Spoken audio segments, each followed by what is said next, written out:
नमस्कार। South Asian लोक कथाओं की सबसे खौफनाक और दिलचस्प किंवदंतियों में से एक के इस विश्लेषण में आपका स्वागत है। आज हम उस खौफ के पीछे का असली सच जानेंगे जिसने सदियों से लोगों की रातों की नींद उड़ाई है। हम सिर्फ कहानियों की बात नहीं करेंगे, बल्कि ये समझेंगे कि इन डरावनी कथाओं के मूल स्रोत असल में हमारे समाज के बारे में क्या बताते हैं। तो चलिए शुरू करते हैं। जरा एक पल के लिए इस डरावने दृश्य की कल्पना कीजिए। आप एक सुनसान घने जंगल से गुजर रहे हैं। अचानक आपको एक बेहद आकर्षक और सम्मोहक आकृति दिखाई देती है।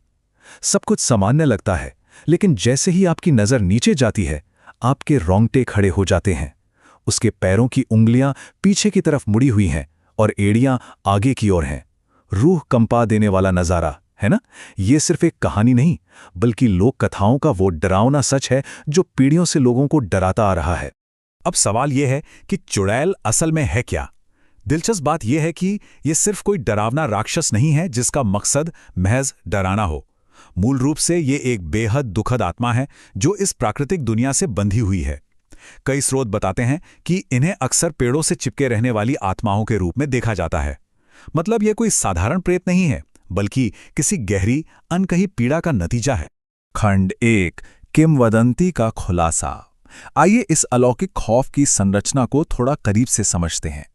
इनकी ताकत और छलावे का अंदाजा इसी बात से लगाया जा सकता है कि ये अपना रूप बदलने में माहिर होती है।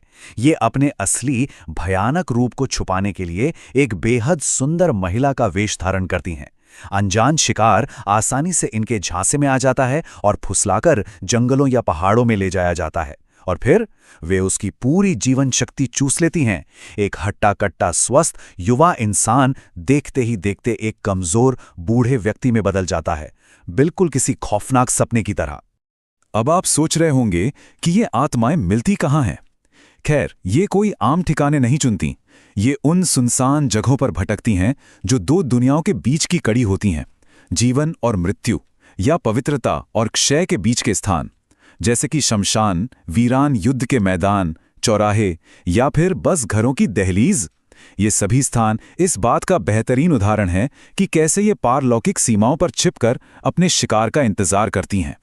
खंड 2, खौफ की जड़ें। चलिए देखते हैं कि इस डर की शुरुआत कहाँ से हुई और अलग-अलग क्षेत्रों में इसके क्या रूप हैं। आपको जानकर शायद हैरानी होगी कि इस किंवदंती की जड़ें भारत से भी बहुत दूर प्राचीन फारस तक जाती हैं। वहां इस खौफ को उन महिलाओं की आत्माओं से जोड़ा गया था जिनकी मृत्यु गहरी और अधूरी इच्छाओं के साथ हुई थी। ये वाकई अद्भुत है कि कैसे अधूरी इच्छाओं की उन प्राचीन मान्यताओं ने इस खौफनाक किंवदंती की नींव रखी। इससे पता चलता है कि मौत के बाद आत्मा के भटकने का यह डर मानव इतिहास में कितना पुराना और कितना गहरा है। और ये डर सिर्फ एक इलाके तक सीमित नहीं है। दक्षिण और दक्षिण पूर्व एशिया में इसका भौगोलिक विस्तार देखना अविश्वसनीय लगता है। अलग अलग संस्कृतियों ने इसे अपने अपने नाम दिए हैं। पंजाब में इसे पिछलपेरी कहा जाता है, बंगाल में पेटनी या शकचुन्नी, और दूर मलेशिया में पोंटियानाक।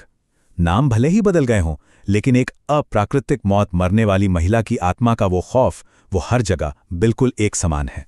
अब इस पूरी डरावनी कहानी के पीछे की वो गहरी त्रासदी सामने आती है, जो असल में समाज का एक कड़वा सच है। मात्र मृत्यु दर और पितृसत्तात्मक दुर्व्यवहार ने ही इस अलौकिक खौफ को जन्म दिया। जरा सोचिए, ये कोई रैंडम या काल्पनिक राक्षस नहीं है।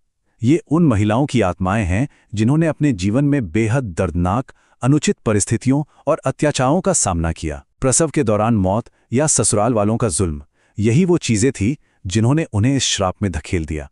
लोक कथाओं में यहाँ एक बहुत ही स्पष्ट और चौंकाने वाला सांस्कृतिक विभाजन देखने को मिलता है। अगर एक आदमी शांति से अपने बिस्तर पर मरता है तो लोक कथाओं के अनुसार वो बस एक साधारण हानिरहित भूत बन जाता है। लेकिन अगर एक महिला की दुखद या अन्यायपूर्ण मृत्यु होती है तो उसका अलौकिक भार पूरी तरह से अलग होता है। उसका वो दर्द और उसके साथ हुआ अन्याय उसे एक बेहद खौफनाक और शक्तिशाली इकाई यानी चुड़ैल में बदल देता है। खंड 3, प्रतिशोध का चक्र। चलिए समझते हैं कि जब इनका आमना सामना होता है तो इनका जानलेवा श्राप कैसे काम करता है।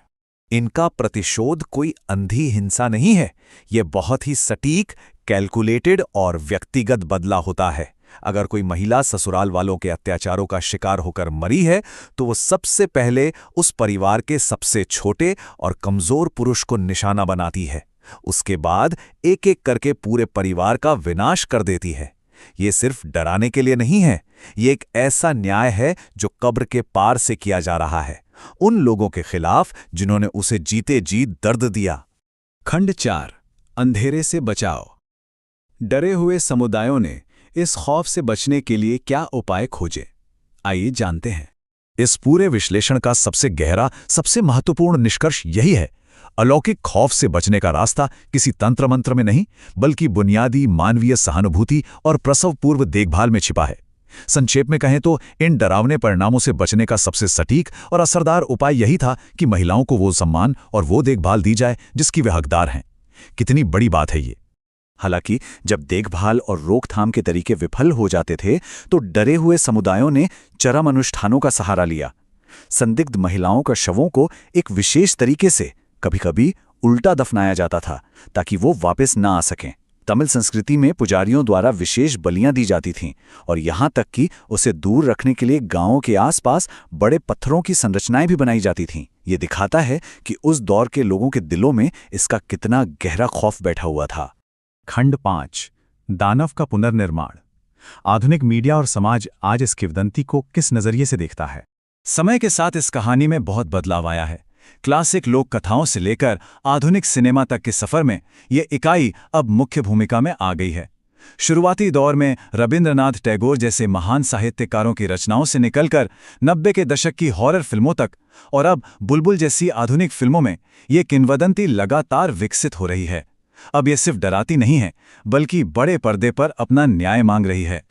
आज की सबसे महत्वपूर्ण बात यह है कि हाल की प्रस्तुतियां जानबूझकर इस नजरिए को बदल रही हैं। ये नई कहानियां इस पौराणिक इकाई को एक ऐसी मूल कहानी देती हैं जो सामाजिक दुर्व्यवहार के लिए सीधे तौर पर जवाबदेही की मांग करती है।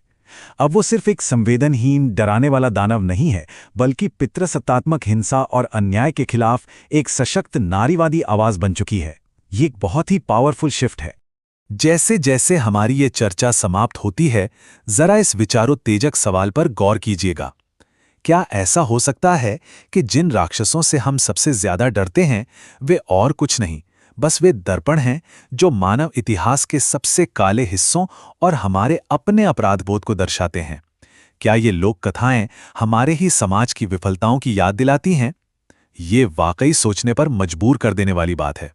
इस विश्लेषण में मेरे साथ जुड़ने के लिए आपका